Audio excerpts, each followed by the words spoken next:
than we might normally. I'm going to show you guys two different clips here, and I want you guys to just kind of take note of any differences you see, especially in terms of Candace's damage and Yoimiya's damage. These are two different Candace builds, so I want you guys to just take note of the differences here.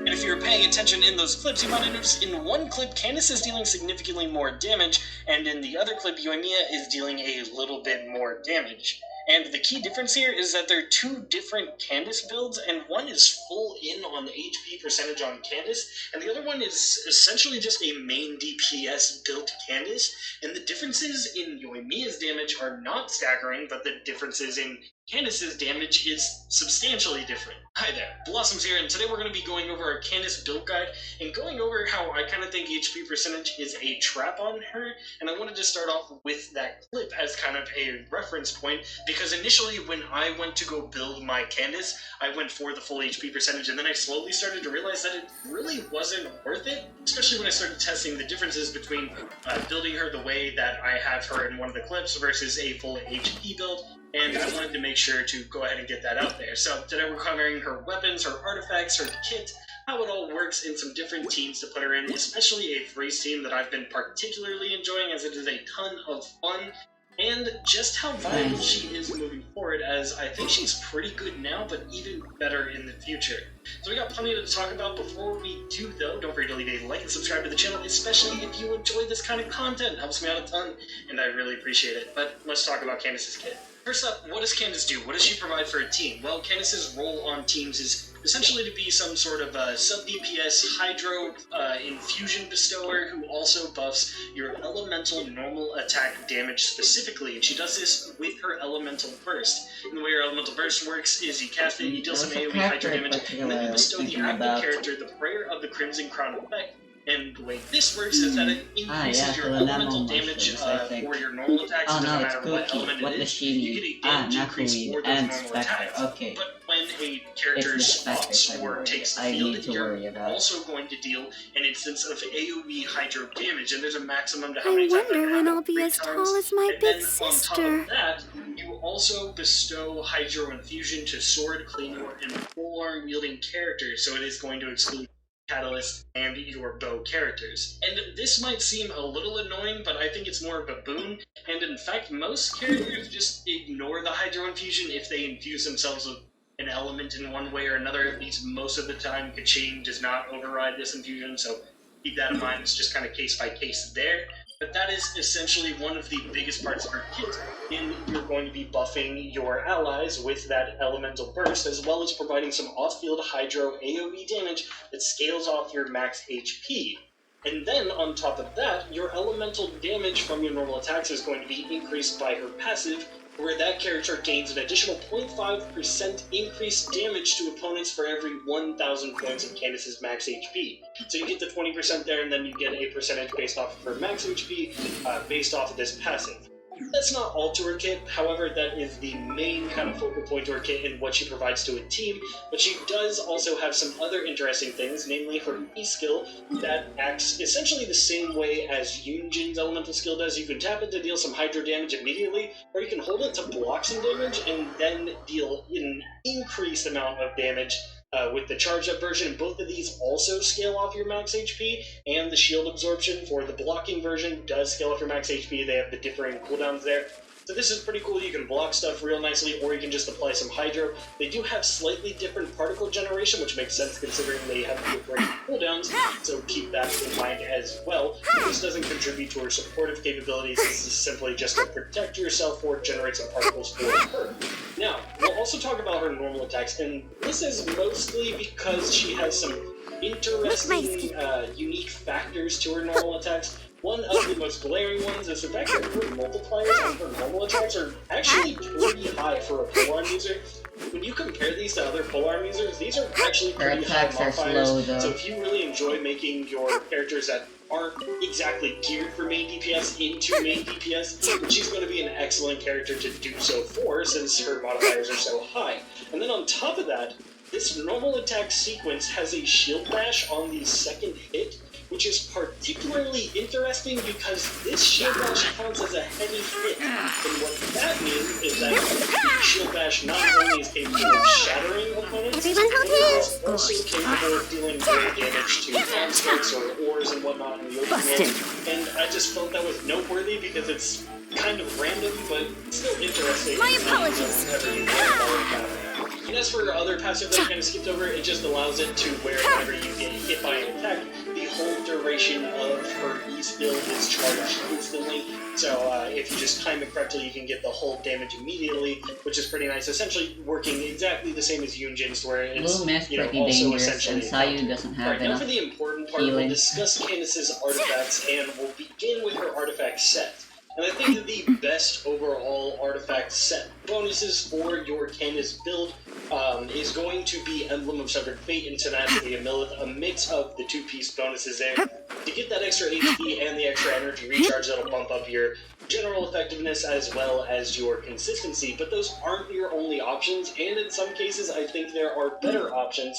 Something like the Noblesse Oblige especially is fantastic on Candace, but remember that this is buffing attack percentage, and if you're using Candace, she's an HP percent scaling character, and if you're using the Hydro Resonance bonus, which you're likely going to want to do to not only buff her effectiveness, but there are a lot of HP scaling Hydro characters, well, then this might become less valuable if that attack percent isn't benefiting Candace and the other Hydro unit for that team in particular. This could be a bad option at that point.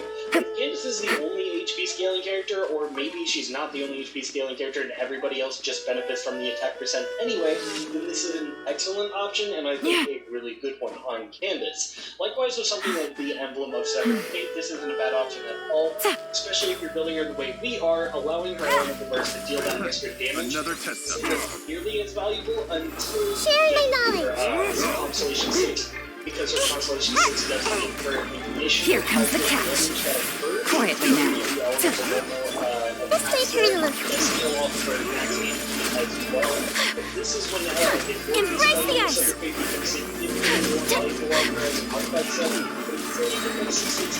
And away I go. And that's why we kind of land on the two-piece Emblem of Severed Fate and the two-piece Tenacity in the middle.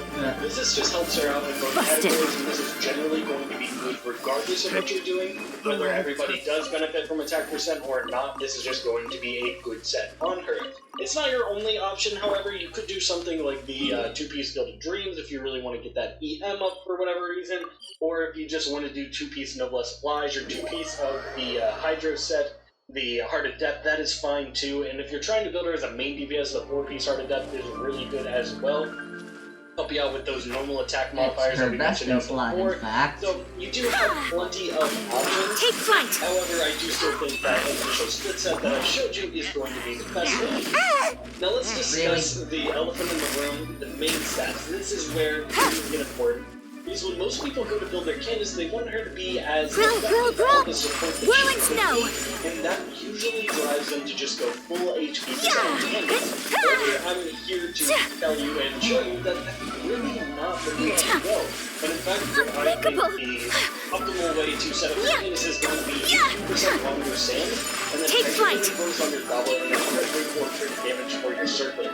Now, there are a myriad of different ways to mix up these main sets that we'll talk about in just a second, but this is kind of what I landed on, and it is also going to heavily depend on your weapon, which we'll discuss in tandem here in just a moment. But the full HP percent compared to this setup really isn't that different on how much damage it's actually giving you. I'll even show some additional clips here of two things side by side, and you'll notice the damage difference really isn't that crazy. It's just not as much as you'd think it is. That passive really isn't doing that much, and I think it's far better to focus on Candace's personal damage at that point, especially as you get her constellations down the road. Whirling snow! One of the constellations not only gives you additional HP percentage anyway, but then the other constellation, the C6, gives you that additional elemental burst damage factor that we talked about before. My apologies! I think it's just far more valuable to build her in that damage-oriented sense. But I did mention that these main stats can even change even if you're trying to build her for that personal damage. HP% on the sands might not be the way to go for you because maybe you just don't have a certain weapon. And we'll talk about weapons here in a second. Spoiler alert for the weapon section, we'll still go over some of the other ones. But I'm using the catch here because it gives plenty of energy recharge, increases elemental burst damage, and increases the burst critical rate. Helps her out a ton in the different ways, but if you don't have this or if you're using it on another character, then something like the Black Castle is going to be a really good option as the only HP percent substat sphere in the game currently, as that'll fill that void, but then you're lacking that energy recharge that I'm getting from something like the catch. But then when you go back to your artifacts here, you might want to swap the same energy recharge and then that'll help balance out the defenses there. It is really going to be dependent on what artifacts you have and what weapons you have and how you're utilizing them overall. But you are going to get this balance of having a good HP percent substat like in Sam or on and then Hydro Damage bonus for greater damage. And the Hydro Damage bonus isn't entirely necessary. Take flight! You just don't have like Kamisato clan once suffered a major blow when we failed to protect a swordsmith of national significance. We were harassed by the Fatui. We lost many of our people, and we received a great deal of criticism. It all aged Father greatly, and severely damaged the Kamisato clan's standing within the shogunate. Brother has worked tirelessly to reverse the trend since he assumed leadership. But although our clan's position is now restored, and the Yashiro Commission is unified once more, we still rely on Brother to make the decisions in all matters of any importance. This puts her at 27k HP with the Hydro Resonance, keep in mind, so I'm getting a little boost there just to, you know, not try to lie to you or anything. But we're getting 27k HP there when we have her set up like this. Now, when we set her up with full HP percent main stats, and we even add the Black Tassel on top of it just to commit fully to the HP percent, this puts her at 40k HP, which is a lot more HP, but as I mentioned before, it's really not giving you that much in return. And that's the staggering difference between the HP there. I think it's a little bit different in some of the clips that I had because I was messing around with all sorts of different stuff and different artifact sets, but the concept remains the same and the HP values are pretty much the same massive difference between going full HP and not going full HP. And that's what I really wanted to point out. Things are about to get tight. Probably the most complicated portion of the video, talking about the main sets and how Commit it to memory. Make yourselves at home. In my opinion, you can still go for it. Kamisato art. Sometsu. But I think really that damage is far more valuable. Like without the substat, of course, that is really important. Well, you're going to want crit rate and crit damage, of course, especially since we're trying to make her deal damage in this kind of build. But energy recharge is extremely valuable as well, especially if you're not using an energy recharge weapon.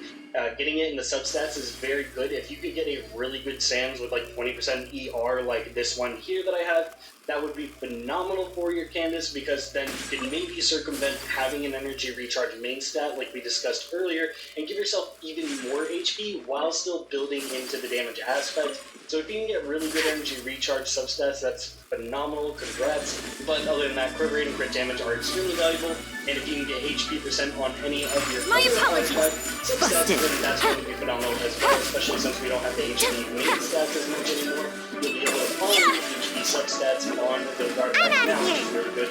Energy recharge I see everything. entirely, especially since the way Candace works is generally the one proccing the reaction. So rude, take flight. Crit damage, energy recharge, and the HP percent are going to be top priorities for those subsets. Alright, Everyone hold hands. weapons. We went over this a little bit, and I think one of your best 4-star options is easily Gotcha. more the extra with the burst damage with the energy recharge, and with the crit rate on the ultimate burst. Very nice, allows you to get a little bit more greedy with your crit damage, and overall, this is my top pick for her. Busted. Yeah, the Black Tassel is a phenomenal weapon on her as well. It also goes just so perfectly in terms of aesthetic, while giving you plenty of HP percent on the substat there. Pretty nice overall. But what about other 4-stars? Well, other 4-stars, the Favonius Lance is probably my next best pick, just because it gives you a little bit of ER and generates some energy for the team. I don't think it's that bad or anything, but for the most part, there's nothing that really resonates with her kit or what she's trying to do. Her rate and crit damage options are fine, but not really all that necessary. If maybe you just need it and you don't have good crit rate or crit damage substats, then go for it, but the passives here aren't really going to be doing anything for you, and the same kind of goes for a lot of the 5-stars. The only real 5-star that I would recommend for Candace is probably Staff of Homa, just because, you know, you get the extra HP Take flight continuing there, and you're getting tons of crit damage, and passive is actually pretty decent overall, so that's probably the best 5-star option for it, and then maybe some of the energy recharge options aren't too bad either. My apologies! Realistically, she just doesn't have a lot of weapons that feel tailor-made for her, or really good on her, at least yet. I think that'll change moving forward, but we'll have to see. I also wanted to briefly mention this, just to kind of get your brain thinking better. For the artifact set bonuses, she doesn't have anything tailor-made to her, and this seems to be a recurring theme with some of the HP scaling characters that we've been getting lately. Dory, Blue, and her all scale with HP, but nothing really seems to work well for how their kits operate, and I really wouldn't be surprised if we get an HP percent artifact set coming up very soon, and maybe 3.3 or so will be due for some new artifact sets. And if one of those is HP scaling and works for their kits, I really wouldn't be surprised, so I wouldn't go too hard on farming for specific set bonuses for characters like Candace, Nilou, or even Dory, as I could easily see them getting a set that fits them more appropriately in the future. Alright, and I also briefly wanted to go over the constellations, as I do think her constellations are really good, and 4-star constellations are much easier to come by. The C1 I feel is nearly necessary just because it increases the duration there of... This video is brought to you by Raycon. Thank you for coming. I learned nothing new there. We're on the moon. Yeah, that's a big jump. No, we took a rocket. No, I mean, narratively, we were on a walk, then we had a sick day, and now we're on the moon. It's just like, where do we go from here? This arc doesn't seem to have much of a structure. Okay, we're burning up time. Let's get to the... Oh, good thing we brought our Raycon everyday earbuds. They're so sleek and low profile, with a perfect comfy fit thanks to the assortment of silicone tips they came with, and they never fall out. I can enjoy my music all day, which is particularly appreciated in the cold silence of space. They sure do help the space madness. I love how I can switch between 3 unique sound profiles to match whatever I'm listening to. Me too. I love being able to take calls at the touch of a button. You know, when we're not 240,000 miles away. I'd say the best of all is the fact that these Raycon everyday earbuds last up to 8 hours on a charge, and up to 32 hours using the charging case. I didn't even have to plug them in during the approximately 3-day journey here. Man, the fact that they're half the price of other premium audio brands, and you can get 15% off by heading to buyraycon.com/Arlo or by clicking the link in the description.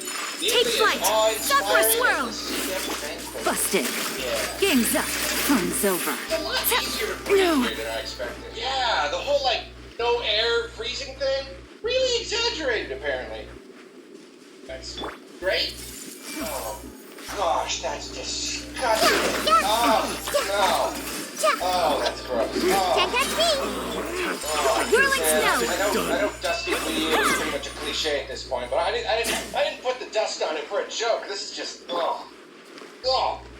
jeez. Okay, let's just put that down. Hey! I mean, oh, I'm so mad right now. Oh, Quietly now. It's the energy to be mad, you know? Take flight! But you know what? Here comes the catch. Because the Wii U and 3DS shops are about to close. They might be closed. By the time you watch this video, it might already be done. Closed forever. Take it easy. Just forever. Completely dead. And naturally, at the time of this recording, everybody is scrambling to buy stuff. It is their absolute last chance ever. And on that note, I have been racking my brain, reading articles and stuff, like all of these 3DS and Wii U games to get. What is it I want? What's that thing that I want? The only thing I have been able to come to is Picross 3D Round 2. My apologies. That's it. I played Picross 3D on my DS. It was probably, it would possibly be my #1 most played game on my DS. And I never got around to playing Round 2. And you know what? You can't use a credit card anymore. If I use eShop money, then I'm not using the same account anymore. I have a totally new account, so I don't know how I would transfer it from my leftover from 3DS to there. So I gotta get like the exact amount, the exact number of cards that I just Take flight! I think I just gotta say goodbye. What it is though, this is dumb. This is just dumb. No, it's just really disappointing, and you don't need me to tell you that. Everybody knows this is disappointing, but I don't know. I thought I'd just take one last opportunity to just grump about it. To just be a little bit frustrated. To a degree, to at least some degree. We get it.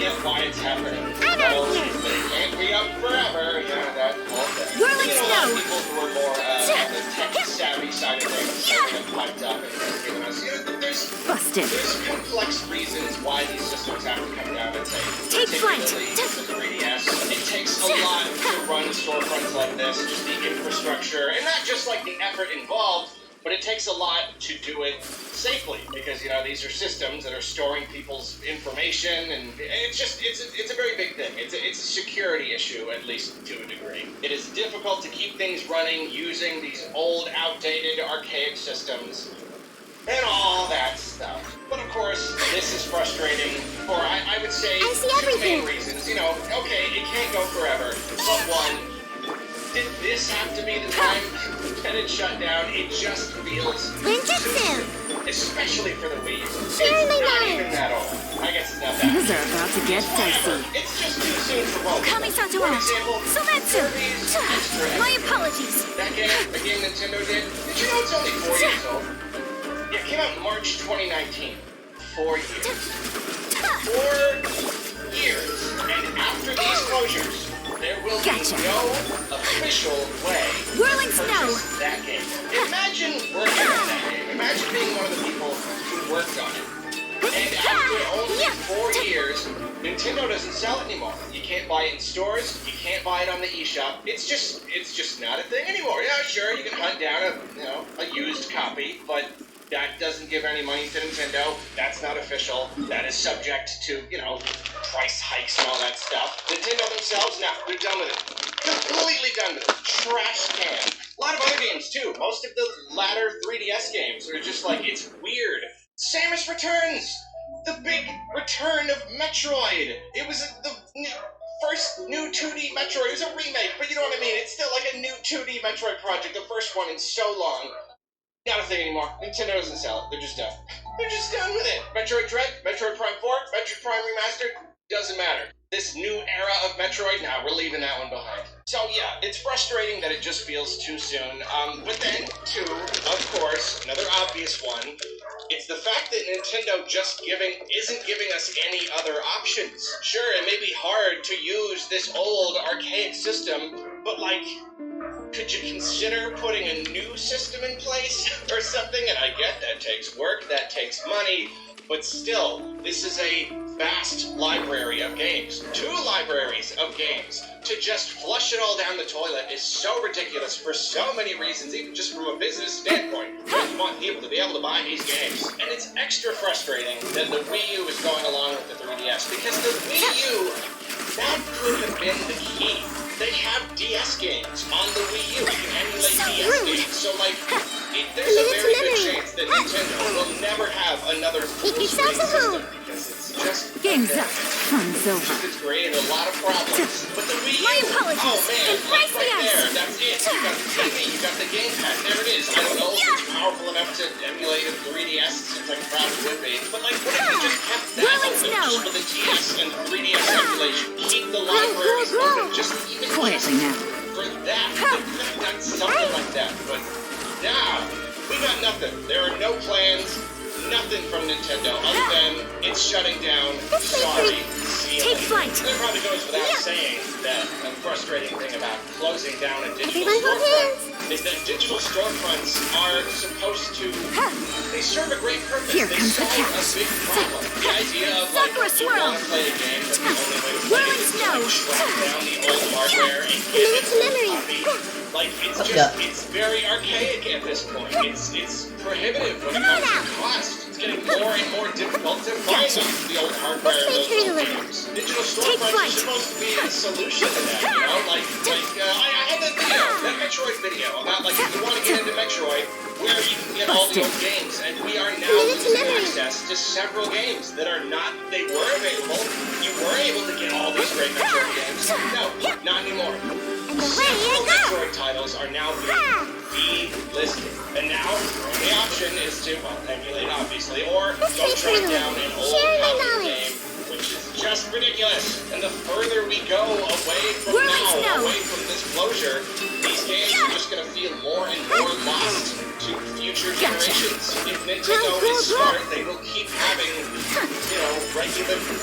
relatively limitless single-screen consoles going forward. And the very idea of emulating something with 2 screens is just going to be more and more ridiculous. And the funny thing is, like, the more people care about a thing, the more crazy and hurtful it feels when Nintendo just doesn't. Just doesn't even care one little bit. Not even like, just like a little PR jargon, like Doug Bowser or something. Like, we're listening, and we think that maybe sometime in the future, we'll try to come up with a way for you to play and buy these games. Nothing. Not a single thing. Whatever we're all saying, all this stuff, all these videos, all these wonderful love letters to the services, nothing.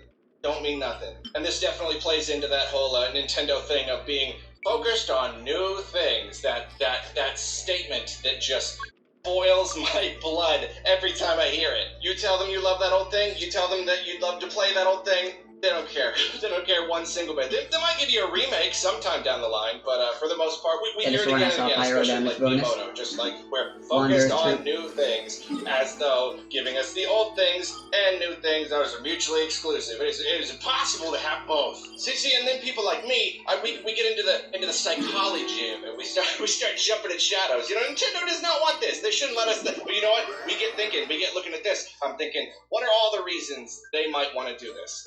So there is indifference, but then we've also seen what seems to be, might not be, might just be ignorance, might just be indifference. But when it comes to Nintendo's overall, their overall tendency to drag their feet when it comes to giving us old stuff, it starts to also feel like they just want to have more control than that. We don't want you to want the old things. We want you to want the new things. We don't want you to even know about the existence of those old things. You like the old thing more than the new thing? Doesn't matter. You're going to play the new thing and you're going to like it. It starts to feel like they just want complete control over our buying habits and our tastes, And I know that's getting deep, but like I said, this is what happens when you make us think. I guess because indifference is one thing, but it's kind of like if you are indifferent and everyone else feels very, very passionately about it, it doesn't feel like you're indifferent. It starts to feel like you're actually kind of swinging hard the other way. You don't just not care, you clearly don't want this thing, And you start to think, does Nintendo not want us to have the old stuff so that they can more appropriately and in a more controlled way sell the remakes and stuff later? I'm getting way too deep. I'm rambling like absolute crazy, so I reel it in. Reel it in a little bit. The point is, we care a lot. We care an awful lot. And Nintendo does not.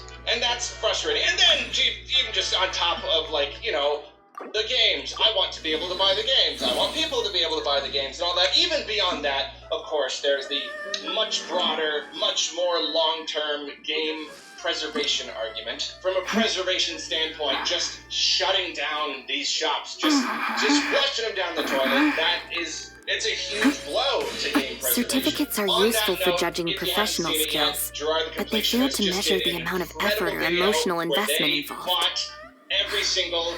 Our friendship has gone beyond something that can be expressed with a simple thank you. Let me express my feelings by always giving the very best of my abilities. Yes, my hyper blooming baby! Anyway, here's the thing. You know what all this leads to? Let's go, Cookie. All these closures, You're all the this best. stuff. You know what it's going to boil down to? You know what I'm actually going to do to get Picross 3D Round 2? I am just going to have to pirate it. Let's just be honest. That's what's going to happen. I want that game. I'm not going to be able to buy that game officially. I could buy a second-hand copy, import it from Japan, but we never got a physical copy here. I'm just going to have to pirate it if I want to play it. Here's the thing, though. Piracy. That's not even the word to use anymore. I'm not a pirate. I don't really emulate. That's not really a thing that I've gotten into. But you know what?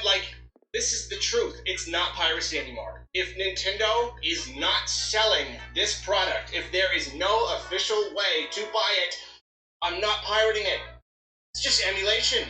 Just gonna call it emulation at that point. I'm just gonna have to emulate it. That's the way it is. Like, there should be no stigma attached to that. You can't steal an item from a store that doesn't sell that item. It's not possible. Just logically impossible. It's an unstoppable object meets an immovable force. And when it comes down to it, when I download a ROM of that game and play it for free, that's just not something that should be frowned upon anymore. It's just not. Nintendo loses nothing. And like I cannot stress enough, I don't like to emulate. I just don't do that. I prefer to have the real games. I mostly just don't usually know how to do it. I'm just not very smart. I'm scared of messing up my systems and all that stuff. But you know what? Word is on the grapevine that the 3DS is actually pretty easy to mod. And that is what anyone is going to have to do if they want to play 3DS games or Wii U games or whatever. That's just the way it is. Buy it secondhand and give no money to Nintendo at all. Pay way too much money because the secondhand games market is just ridiculous. Just emulate it. Just emulate it. If that's the option Nintendo has given us, then we should not feel bad at all to take that option. That's all we got. And you know what? It's nice that we at least have that. At least, you know, the people are maintaining this one little bit of power. Nintendo can't fully take away all these games. They lack that ability, and that's great, because they don't deserve that ability. Honestly, they do not deserve the ability to just delete these games from existence and make sure that no one can play them ever again. You might say, oh, but they're the platform holder. They publish a lot of these games. They have all the right in the world. I mean, okay, from like a business standpoint, yeah. But that you are not necessarily the point of the Enhanced Animal Module 75. Animal test with each other, and I'm not going to always go with the business standpoint. They're doing what they feel is in their best interest. We're going to do what we feel is in our best interest. Boy, you know what? Just all of this, it really makes you think how scary is the idea that we will someday, maybe not even that far away, having this same discussion, this same conversation about Higher, hands on fire! It won't be that long. I mean, like, you could argue that the Wii U shop closed down pretty quick because, you know, the Wii U was a commercial failure. Not a lot of people have Wii U's. The 3DS did pretty darn well for itself, though. Maybe it closed down sooner because it was using an old archaic system and they're ready to get that. Maybe this Switch eShop, maybe it'll last a lot longer. Maybe future Switch consoles will be more backwards compatible so these can go along with us. Maybe. Maybe. That's a big, fat maybe, isn't it? Like, we can hope that Nintendo keeps making normal, single-screen games that are easy, and of course, I will always say, like, the older I get, the more anti-gimmick I get, you know, Nintendo with their little experiments, with their weird systems, 2 screens and all that stuff, it's cool, but it really messes stuff up down the line, makes it really hard to keep playing and preserve these games, and I don't like that, so we can hope that things stay more or less normal-ish with their consoles going forward, and so we can see a better effort on their part. This is a very scuffed yellow. What the hell? With these games, that is, of course, unless they, like I said, they are anti-providing these games because they want to have more control over what we're buying and all that stuff, blah, blah, blah. Point is, Switch eShop, that might close 10 years from now. We might be having the same discussion. That's scary. It's scary, and I don't like it. There it is. That is. Thank you for joining me for my video, being angry. One last time over the eShop closures. Now, if you'll excuse me, I'm gonna not finish cleaning this gamepad and instead put it back on the shelf for another 5 years. See you later.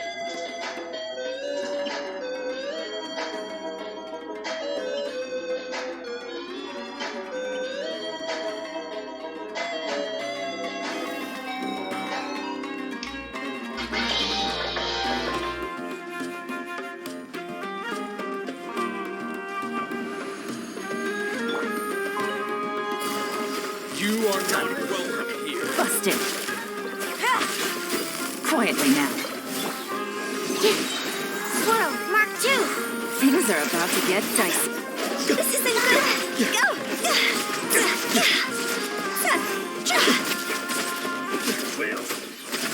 I'll protect us. La la la la la. Gutsy. Stand clear.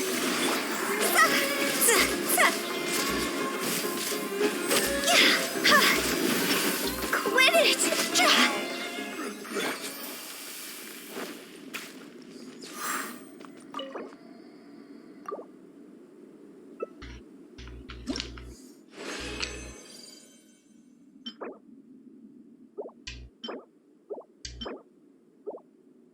Ooh, look at this!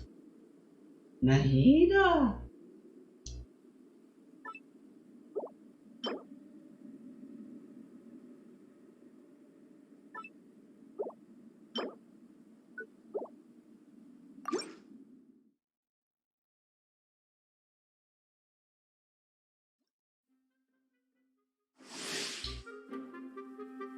Good morning, everybody. Now you might be thinking, gosh, Gamer Champ, isn't this a dumb, stupid video that isn't a good video? Like you make good videos normally? Well, yeah, you're completely correct. This video sucks. Remember when my hands exploded? They're still exploded. I've been trying to unexplode them. Absorption test. Enhanced Animal Module 75. But thankfully, Nintendo noticed that my hands were exploded, and so they gave me a really dumb, stupid, easy video I could make by releasing Tears 2 Kingdom. Like, video gameplay. As you may have possibly heard and were aware of, I like the Breath of the Wild game, and I am very much looking forward to the Legend of Zelda Wii U 2 game. And now, I always knew that Breath of the 2 would be, like, a good game, always. Like, no matter what. There's no way it's not gonna be a good video game that I play it and I like it.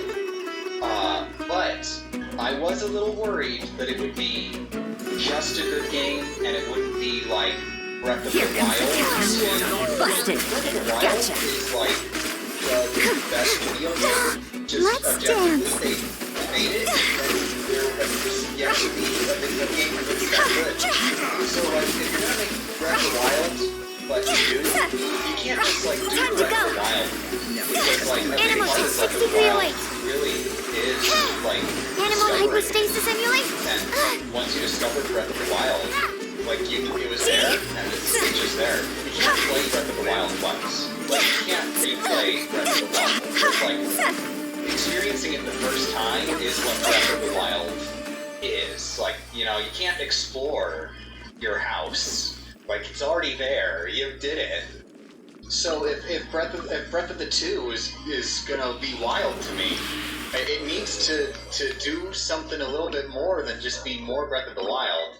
And if it's got the same map, it's really gonna have to try. But well, it's doing two things that I'm like really. I think it's doing two things that are really cool. Okay, so first of all, the floating islands. Before this, I did not care.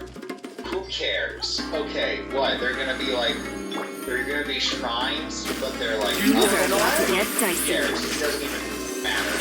Then, you know, watching this, I'm starting this to now. understand a bit more. Oh! You're not Let's just like dance. little shrines or whatever with the little puzzles you just figured it out. They're actually like added on parts of Hyrule. They are Higher, hands on fire. They're like grid Absorption. plateaus. Don't break Michael It Hester's seems like kid. that's what the islands are. It seems like there's just like a bunch of great plateaus, and you just keep going to Game's a up. bunch of Fun's great over. plateaus. Swirl. Mark 2. So like the Hyrule Underground's gonna be the same, but I mean I really do want to underground it. But like even if the Hyrule Underground's gonna be the same, we've got a bunch of new Hyrules up in the air, little Hyrules to explore.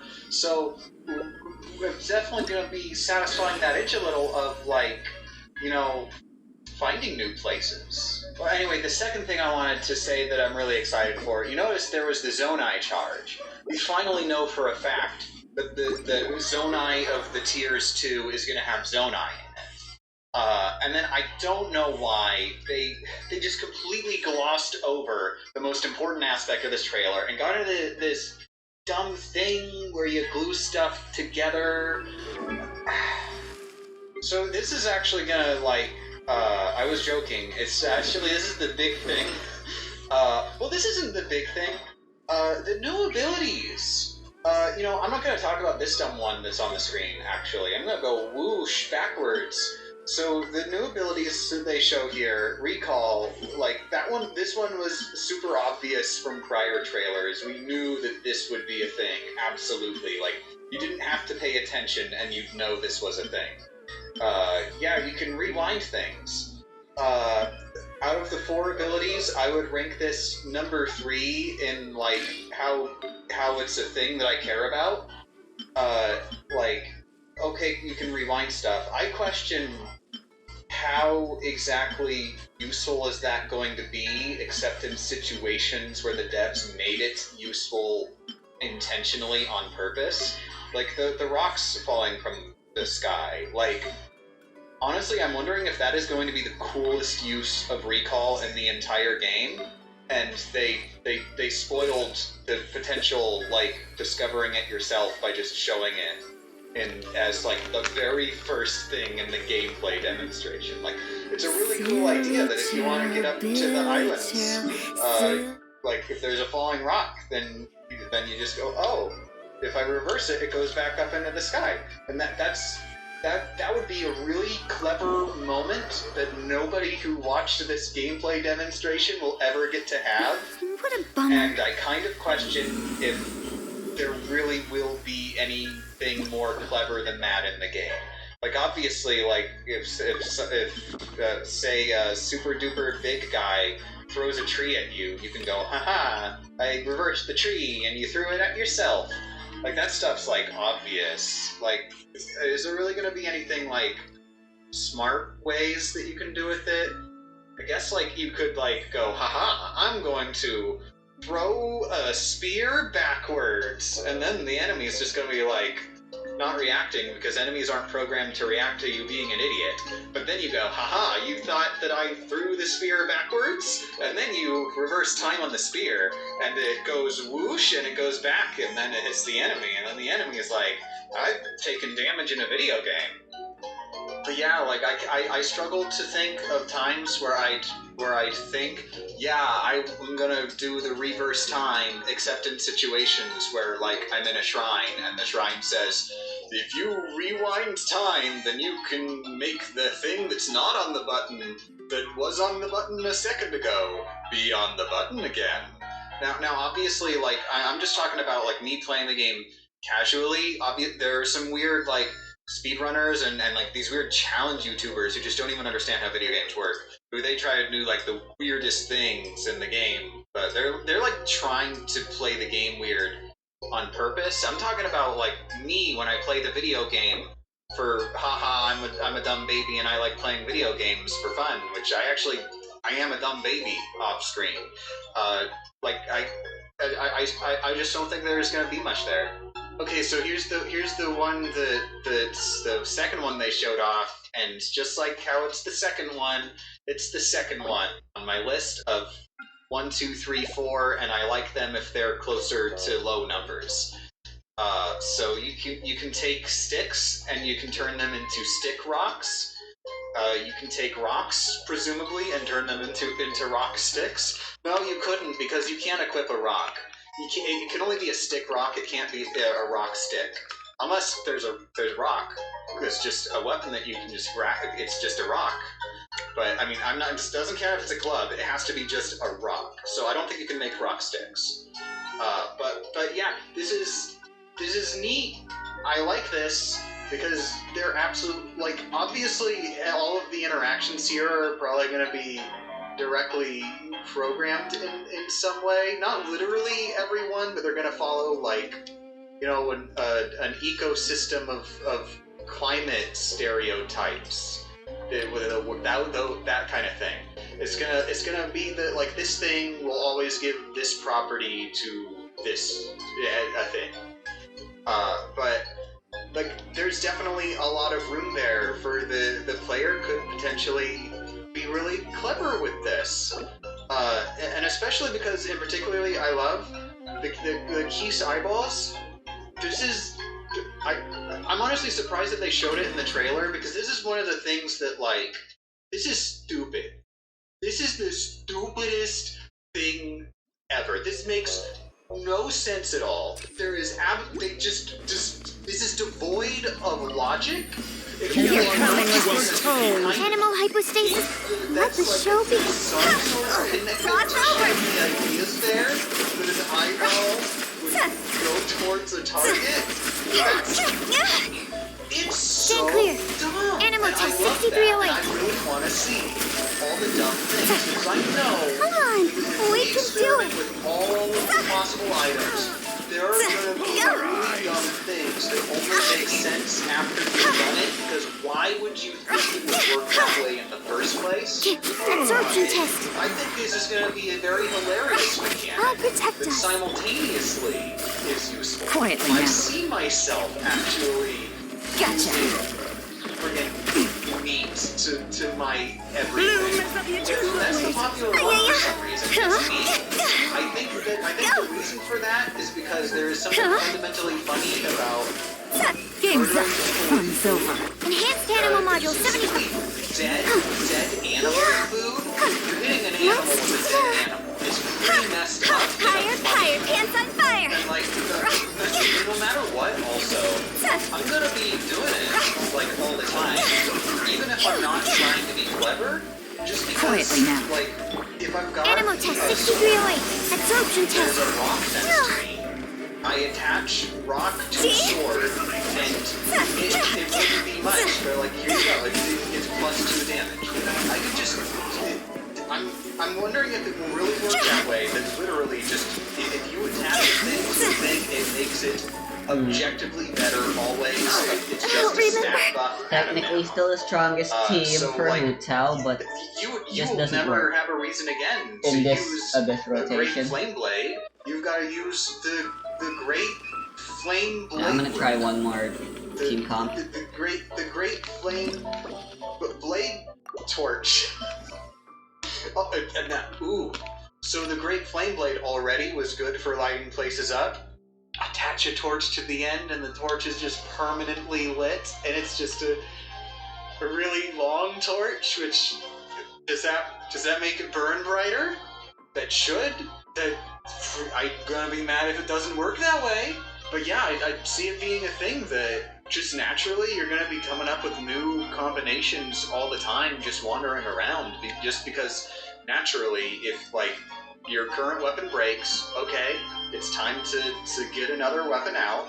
But also, this weapon isn't at peak condition. I need to make it better. So you find the next best weapon that happens to be on the ground, and you just go, okay. In fact, I even see it being a thing. You've got an inventory with a bunch of weapons. You could just have your Great Flame Blade, and you could have your Great Flame Ice Blade, Great Regular Ice Blade, and then you make a Great Flame Ice Blade together, and that could be just like you've got this go-to scenario here that you just have a million in your inventory. Oh. That would actually be bad. I accidentally was thinking of cool things, and then I went to the thing I was going to say about how I'm a little worried that there's going to be, like, a best-case scenario that you just get used to using, and it sort of hinders creativity. Because, like, has anybody here played the original Scribblenauts? Because I haven't played any of the sequels. I've only played the original Scribblenauts. But there's a thing in original Scribblenauts that you can just summon anything ever, any noun, and you can just summon it. And it does it. You don't do that. At least I did when you play the game. Even though it's so amazing how you can summon anything, you just summon Pterodactyl and Rope, and that's every level. Because a pterodactyl lets you just fly anywhere that you want, just automatically, and a rope lets you like just drag stuff around, and that ends up solving like every single level in Scribblenauts. It's just so OP. So I do kind of worry that there's going to be a combination of weapons in Tears of Zelda. And it's gonna make it so that you just stop seeing all the cool ideas you could be doing, and you've just got you know, the toy chainsaw from Dead Rising, and you've just got 50 toy chainsaws in your inventory, and you just fuse them together because, like, fuse a good weapon with itself, and they'll have the same weapon but double. And you're just gonna keep doing that. And you're not gonna see that you could have fused that toy chainsaw with the fish that was right there. You're coming as we're told. You're toast. For the eternal oasis. What I'm hoping. Delve into destiny. Flowers and Wait, hear me. Decided by destiny. Hard to get the vast majority of the game, so you're kind of forced to not have the best stuff all the time, and that way you will end up, like, sort of experimenting a bit more. And then Leave my space. Fate is upon you. temples and shrines and stuff, because you know there's going to be shrines. There's going to be puzzles that actually, like, incentivize thinking creatively about the stuff you fuse. Like, oh, you need something really long to Interruption resistance would be really nice. Well, maybe there's just there's a switch across the way that needs to be electrified. You're coming as we're told. I swear by my soul. Oasis. Barely a scratch. What are they? Nice The mining and spicy. sticks. Let me scry. That were made Written in the metal for a stars. while. Although there's not really much you can do against And overload, there's huh? really long metal there that you can just, like, connect an electrical current to or whatever. This is pretty small scale, but I can get the idea. That's gonna hurt in the morning. Teamwork is dreamwork. Use this more cleverly. Go as I think planned. there's a lot of opportunity. Shadows of where fate. they get that Fate kind of is stuff, upon you. and try and maybe not let the player have 50 chainsaws in their inventory. Then I think that this is an ability that's going to get some fun, cool use out of. And if nothing else, the arrow thing. I think no matter what, combining arrows with like materials, that's gonna be a big deal. I guess technically you can combine. I'm pretty sure you can combine the materials with shields and swords.